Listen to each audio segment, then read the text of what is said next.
It's April the 12th, 1961, and the Vostok 1 capsule has started its re-entry to Earth's atmosphere. However, all is not well. The service module, which should have separated from the re-entry capsule, is still attached. High above Egypt, the little spacecraft is being thrown into wild gyrations as the two parts heat up in the upper atmosphere.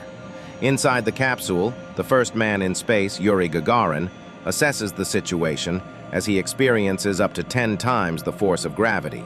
In his own words, "There was a moment about 2 to 3 seconds when the data on the control gauges started looking blurry. It was turning gray in my eyes." Yuri Gagarin was born on March the 9th, 1934 in Klushino, a small village just over 100 miles west of Moscow. His family were peasants before the revolution, and when Yuri was born were working on a collective farm. During the war, Klushino was occupied by the Germans. The Gagarin residence was commandeered by a German officer, and the Gagarins lived in a 9-square-meter mud hut in the land behind the house. The Germans sent 2 of Yuri's older brothers to work as slave labor in Poland. After the war, the family moved to Gzhatsk, and aged 16, Yuri went to work as an apprentice in a steel plant. During this time, he took evening classes, and after graduation, moved to Saratov, where he studied tractors at the Saratov Industrial Technical School. He volunteered at the local flying club, flying on weekends as an air cadet. To make ends meet, he also worked as a dock laborer on the Volga River. In 1955, at the age of 21, he was admitted to Air Force pilot school in Orenburg, and shortly after started training on the MiG-15. At 5 feet 2 inches, or 157 centimeters, Gagarin wasn't tall by today's standards. He struggled landing the 2-seater trainer and was almost dismissed from pilot training. He was given one last chance to successfully land the MiG-15. Yuri's instructor gave him a cushion to sit on to improve his view, and Yuri landed the aircraft without any issue. In 1957, Yuri became a lieutenant in the Soviet Air Force, and towards the end of 1959, at the age of 25, he volunteered for the Soviet space program. The selection program was rigorous. Pilots had to be between the ages of 25 to 30, weigh less than 72 kilograms or 159 pounds, and be below 5 feet 7 inches tall. 154 pilots were shortlisted and went through the intense psychological and physical tests. Finally, just 20 were approved. The men trained together, and Gagarin was hugely popular. When the trainees were asked to vote who should be the first pilot to go into space, all but 3 voted for Yuri. The State Commission meeting on April the 8th, 1961, just 4 days before the flight, nominated that Yuri Gagarin would be the primary pilot, and Yuri's friend and colleague German Titov should be his backup. On the day of the launch, in the bus on the way to the launch pad, Gagarin needed to pee. He asked the bus driver to stop and christened the back right-hand tire of the bus. This tradition still continues today, with all pilots taking off from Baikonur. The women cosmonauts prepare a cup so they too can splash the rear wheel. Gagarin entered the Vostok 1 at 4:10 UTC and was strapped in. Launch was 2 hours away. Gagarin talked to Capcom and to Korolev. Korolev was the genius behind the Soviet space program and was so nervous he had to be given a pill to calm him. At this time, 50% of Soviet launches were unsuccessful, and everyone was aware of the odds.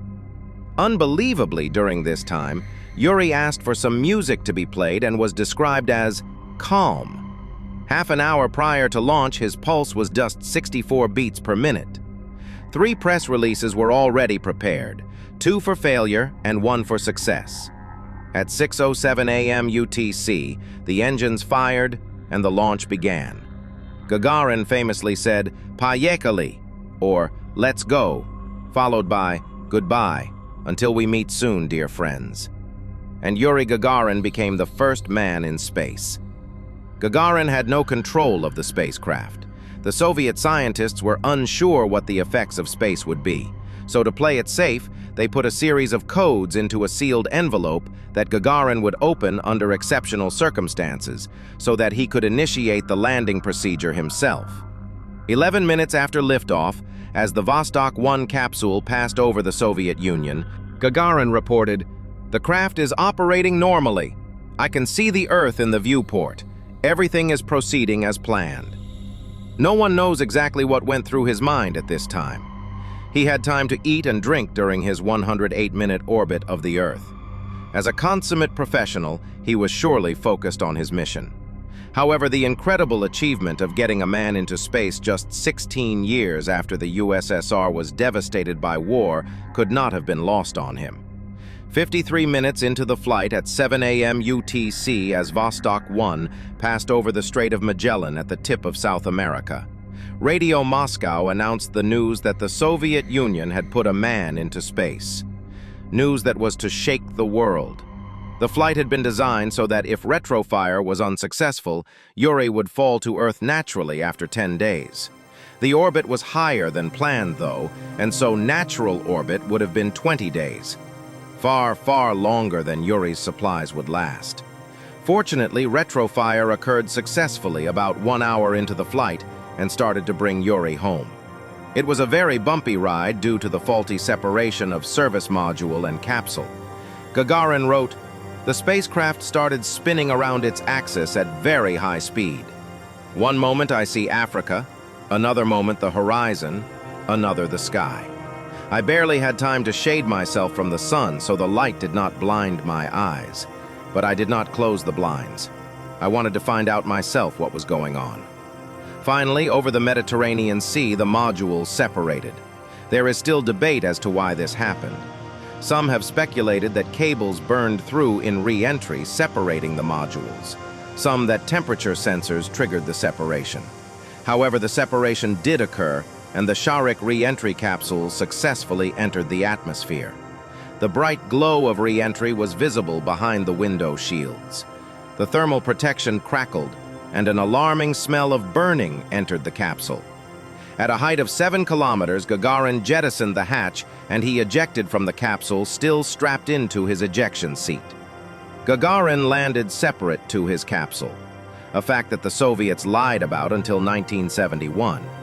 The rules for the record book set by the FAI in 1961 stated that the pilot had to land with the spacecraft to be considered for the record, a rule that was later changed. Gagarin landed on a farm 500 miles south of Moscow by parachute in his bright orange spacesuit near a farmer and her daughter. They were scared and started to back off in fear. Gagarin called out, "I am a Soviet citizen like you who has descended from space, and I must find a telephone to call Moscow." Gagarin was awarded the Hero of the Soviet Union, and in Russia, he was loved by the people who called him Yura, which is the friendly form of Yuri.